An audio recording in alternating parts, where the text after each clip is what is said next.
ഡൽഹി എയർപോർട്ടിലേക്ക് CJP party സ്ഥാപകൻ cockroach Janata party സ്ഥാപകൻ അഭിജിത്ത് ദീപ്കെ ഡൽഹി എയർപോർട്ടിലുണ്ട്. അല്പസമയത്തിനകം നിമിഷങ്ങൾക്ക് അദ്ദേഹം പുറത്തു വരുമെന്നാണ് വിവരം. ഡൽഹി എയർപോർട്ടിൽ നിന്ന് ബൽറാം നെടുങ്ങാടി ചേരുന്നു. ബൽറാം, യഥാർത്ഥത്തിൽ എന്താണ് അവിടെ സംഭവിക്കുന്നത് വല്ല വിവരമുണ്ടോ? കാരണം ഈ ജന്തർ മന്ദിർ ഭാഗത്ത് പ്രതിഷേധത്തിന് നാടിൻ്റെ വിവിധ ഭാഗങ്ങളിൽ നിന്ന് പാറ്റകൾ എത്തി തുടങ്ങി. അഭിജിത്ത് പുറത്തേക്ക് വരികയാണ്. അഭിജിത്ത് ദീപ്കെ പുറത്തേക്ക് വരികയാണ്. പോലീസ് ബന്ദോബസ്തോടെയാണ് അഭിജിത്തിനെ പുറത്തേക്ക് കൊണ്ടുവരുന്നത്. ബൽറാം നെടുങ്ങാടി തത്സമയം ചേരുന്നു. ബൽറാം, വിവരങ്ങൾ. അഭിജിത്ത് ദീപ്കെ ഇതാ പുറത്തേക്ക് വന്നുകൊണ്ടിരിക്കുന്നു. രാജ്യം മുഴുവൻ കാത്തിരുന്നത് അഭിജിത്ത് വരുന്നതിന് വേണ്ടിയായിരുന്നു. അദ്ദേഹം കോക്രോച്ച് ജനതാ പാർട്ടിയുടെ ഒരു പുസ്തകവുമായാണ്, പുറംചട്ടയുള്ള പുസ്തകവുമായാണ് അദ്ദേഹം പുറത്തേക്ക് ഇറങ്ങിയിരിക്കുന്നത്. അഭിജിത്ത് ഇപ്പോൾ ഡൽഹി പോലീസിലെ ഉന്നത ഉദ്യോഗസ്ഥർക്ക് ഒപ്പമാണ് അഭിജിത്ത് പുറത്തേക്ക് ഇറങ്ങിയിരിക്കുന്നത്. അദ്ദേഹം ഇനി ജന്തർ മന്ദിറിലേക്കുള്ള യാത്രയിലാണ്. ഡൽഹി പോലീസിൻ്റെ വലിയ സംഘവും അദ്ദേഹത്തോട് ഒപ്പം ഈ ജന്തർ മന്ദിറിലേക്ക് അല്ലെങ്കിൽ പാർലമെന്റ് സ്ട്രീറ്റ് പോലീസ് സ്റ്റേഷനിലേക്കുള്ള യാത്രയിലാണ്. നിലവിൽ അഭിജിത്ത് എന്തായാലും ഡൽഹി പോലീസിൻ്റെ സംഘത്തോടൊപ്പം ഡൽഹി വിമാനത്താവളത്തിൽ നിന്നും പുറത്തേക്ക് ഇറങ്ങിയിരിക്കുന്നു. പ്രത്യേക ക്രമീകരണങ്ങൾ പോലീസ് ഏർപ്പെടുത്തിയിട്ടുണ്ട്. പോലീസ് ഏർപ്പെടുത്തിയ അല്ലെങ്കിൽ പോലീസ് സുരക്ഷയോടെയാണ് അദ്ദേഹം പുറത്തേക്ക് പോകുന്നത്. വിമാനത്താവളത്തിൽ നിന്നും പുറത്തേക്ക് അദ്ദേഹം ഇറങ്ങുന്നത് ഡൽഹി പോലീസിൻ്റെ കനത്ത സുരക്ഷയിൽ തന്നെയാണ്. പോലീസിൻ്റെ പൈലറ്റും എസ്കോർട്ടും അദ്ദേഹത്തിന് ഒരുക്കിയിരിക്കുന്നു. സ്വകാര്യ വാഹനത്തിലാണ് അഭിജിത്ത് പോകുന്നത് എങ്കിലും അദ്ദേഹത്തിന് കനത്ത സുരക്ഷ പോലീസ് നൽകുന്നുണ്ട്. പൈലറ്റും എസ്കോർട്ടും അദ്ദേഹത്തിന് നൽകുന്നു പോലീസ് എന്നുള്ളതും ശ്രദ്ധേയമാണ്. ഒരു ടാക്സി വാഹനത്തിലാണ് അഭിജിത്ത് പുറത്തേക്ക് പോകുന്നത്. അദ്ദേഹം അംബേദ്കറിൻ്റെ പുറംചട്ടയുള്ള അംബേദ്കറിൻ്റെ പുസ്തകവുമായാണ് അദ്ദേഹം ഡൽഹി വിമാനത്താവളത്തിൽ നിന്നും പുറത്തേക്ക് ഇറങ്ങിയിരിക്കുന്നത്. നിലവിൽ അവർ യാത്ര തിരിച്ചിരിക്കുന്നു. ഡൽഹി വിമാനത്താവളത്തിൽ നിന്നും പാർലമെന്റ് സ്ട്രീറ്റ് പോലീസ് സ്റ്റേഷനിലേക്ക് അഭിജിത്ത് ദീപ്കയും ഒപ്പം തന്നെ ഡൽഹി പോലീസിൻ്റെ വലിയ സംഘവും യാത്ര തിരിച്ചിരിക്കുന്നു. എന്തായാലും അല്പസമയത്തിനകം തന്നെ പാർലമെന്റ് സ്ട്രീറ്റ് പോലീസ് സ്റ്റേഷനിലേക്ക് അഭിജിത്ത് ദീപ്കെ എത്തും. തുടർന്ന് ആ പ്രതിഷേധം ആരംഭിക്കും. അഭിജിത്ത് ദീപ്കെ ഇപ്പോൾ ഡൽഹി വിമാനത്താവളത്തിൽ നിന്നും പുറത്തേക്ക് പോയിരിക്കുകയാണ്. അദ്ദേഹം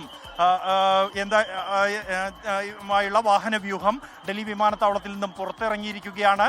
പോലീസുമായി ഏറെ നേരം സംസാരിച്ച ശേഷമാണ് അദ്ദേഹം പുറത്തേക്ക് ഇറങ്ങിയിരിക്കുന്നത്. അദ്ദേഹത്തോടൊപ്പം പാർട്ടിയുടെ ചില നേതാക്കൾ മാത്രമാണ് ഉള്ളത്. 5 പേർ മാത്രമാണ് ആ വാഹനത്തിൽ ഉള്ളത്.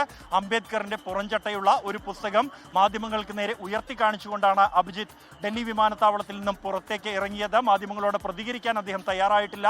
തൻ്റെ പ്രതികരണം, വക്താക്കളുടെ പ്രതികരണം ജന്തർ മന്ദിറിൽ അല്ലെങ്കിൽ പാർലമെന്റ് സ്ട്രീറ്റ് പോലീസ് സ്റ്റേഷനിൽ എത്തിയ ശേഷമായിരിക്കും ഉണ്ടാകുക എന്ന് അദ്ദേഹം നേരത്തെ തന്നെ അറിയിച്ചിട്ടുണ്ട്.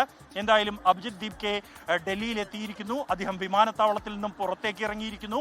വിമാനത്താവളത്തിൽ നിന്നും ജന്തർ മന്ദിറിലെ പ്രതിഷേധ വേദിയിലേക്ക് പോലീസിന്റെ അകമ്പടിയോടുകൂടി അഭിജിത്ത് ദീപ്കെ ഒരു ടാക്സി കാറിൽ യാത്ര തിരിച്ചിരിക്കുകയാണ്. പാർട്ടിയുടെ വക്താവ് ഉൾപ്പെടെ അശുതോഷ് റാങ്ക അടക്കമുള്ള 5 പേരാണ് അദ്ദേഹത്തോടൊപ്പം ഇപ്പോൾ ഡൽഹി വിമാനത്താവളത്തിൽ നിന്നും യാത്ര തിരിച്ചിരിക്കുന്നത്. അല്പസമയത്തിനകം തന്നെ നേരത്തെ പ്രഖ്യാപിച്ച സമയം 9:30 ആയിരുന്നു. അതിൽ നിന്നും നേരിയ മാറ്റം ഉണ്ടാകുമെങ്കിലും ആ സമയത്ത് തന്നെ ഈ പ്രതിഷേധം ആരംഭിക്കും എന്ന് തന്നെയാണ് പ്രതീക്ഷിക്കുന്നത്.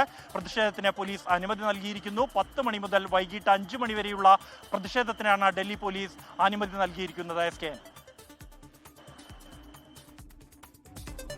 അഭിജിത്ത് ദീപ്കെ വിമാനത്താവളത്തിൽ നിന്ന് പുറത്തു വന്നു കഴിഞ്ഞു. അതിൻ്റെ ആ ദൃശ്യങ്ങളാണ് ഒരിക്കൽ കൂടി പ്രിയപ്പെട്ട പ്രേക്ഷകർ നമ്മൾ കാണിക്കുന്നത്. വലിയ ജനത്തിരക്കാണ് എയർപോർട്ടിൽ. വലിയ കനത്ത പോലീസ് ബന്ദോബസ്തിലാണ് ഡൽഹി എയർപോർട്ട്. ഒരു അത്യാഹിതവും സംഭവിക്കാതിരിക്കുവാനും അപകടകരമായ ഒന്നും ഉണ്ടാകാതിരിക്കുവാനും കനത്ത പോലീസ് സുരക്ഷ ഡൽഹിയിൽ ഏർപ്പെടുത്തി കഴിഞ്ഞു. അഭിജിത്ത് ദീപ്കെ ഇനി നേരെ ജന്തർ മന്ദിറിലെ പ്രതിഷേധത്തിൻ്റെ നടുവിലേക്കാണ് പോകുന്നത് എന്നാണ് നമുക്ക് അറിയാൻ കഴിയുന്നത്. ഈ കോക്രോച്ച് ജനതാ പാർട്ടി സ്ഥാപിച്ചതിന് ശേഷം ആദ്യമായിട്ടാണ് പാറ്റകൾ റോഡിലേക്ക് ഇറങ്ങുന്നത്. ഇന്ന് ജന്തർ മന്ദിറിൽ കനത്ത പ്രതിഷേധം ഉണ്ടാകും.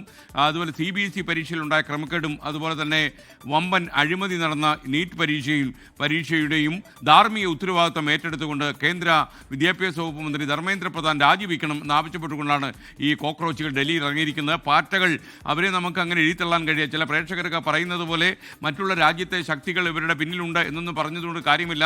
ഈ ചെറുപ്പക്കാർ മുഴുവനും കോടിക്കണക്കിന് ചെറുപ്പക്കാരുടെ പിന്തുണയോടെയാണ് അഭിജിത്ത് ദീപ്കെ ഈ പ്രതിഷേധവുമായി രംഗത്തെത്തിയിരിക്കുന്നത്. മാത്രമല്ല പോലീസിൻ്റെ അനുമതി അവർക്ക് ലഭിച്ചു കഴിഞ്ഞു. ജന്തർ മന്ദിറിൽ പതിവ് പ്രതിഷേധം നടക്കുന്ന ജന്തർ മന്ദിറിൽ അവരുടെ പ്രതിഷേധം ഉണ്ടാകും.